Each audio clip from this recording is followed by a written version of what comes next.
সাংগঠনিক জেলা আছে আমাদের পূর্ব মেদিনীপুর জেলার চন্দ্রপুরে হেডকোয়ার্টার। এখানে উত্তর সোনামুড়ি গ্রাম পঞ্চায়েতের গণপতিনগর গ্রাম।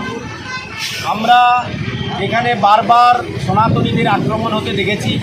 গত বছরও আমরা দেখেছিলাম এবং তার আগেও এই ঘটনা ঘটেছে।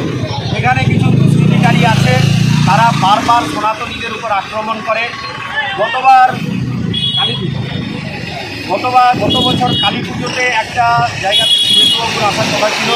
আমাদের বিরোধী দলনেতা দোল উৎসবের একটা ঘটনা ছিল, সেখানেও এইভাবে মন্দিরে আগুন লাগানো হয়েছিল। সামনে আপনারা জানেন যে লক্ষ্মী পুজো এবং কালী পুজো।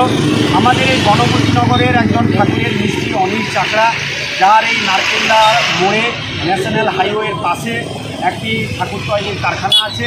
গত রাত্রিতে কিছু দুষ্কৃতিকারী এই কারখানাতে এসে প্রায় 60-70 খানা ঠাকুরের মূর্তি সহ ঠাকুরকে ভেঙে দিয়েছে এবং এইভাবে লক্ষ্মী ঠাকুর এবং কালী মূর্তি ভেঙে দিয়েছে। এইভাবে বারবার এই ঘটনা কেন ঘটছে? এবং সবথেকে আশ্চর্যের বিষয়, এই জায়গা থেকে এই অফিসের দূরত্ব প্রায় 150 মিটার।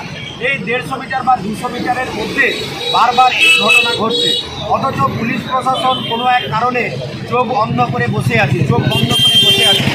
আমরা তীব্র ধিক্কার জানাই এবং অবিলম্বে যারা দোষী, যারা দুষ্কৃতী, তাদেরকে গ্রেপ্তার করে বিচারের আওতায় আনতে হবে। তদন্ত করে তার যাতে যে সমস্ত ক্ষতি হয়েছে, তার বিরাট ক্ষতি, কারণ কিছুদিনের মধ্যে লক্ষ্মী পুজো এবং কালী পুজো, তার যে ক্ষতি হয়েছে তার ক্ষতিপূরণের দাবি করছি। এবং এই ঘটনা সারা পশ্চিমবঙ্গে দিকে দিকে ঘটছে, সেই জন্য পুলিশ মন্ত্রী তথা মুখ্যমন্ত্রীর আমরা পদত্যাগ দাবি করছি।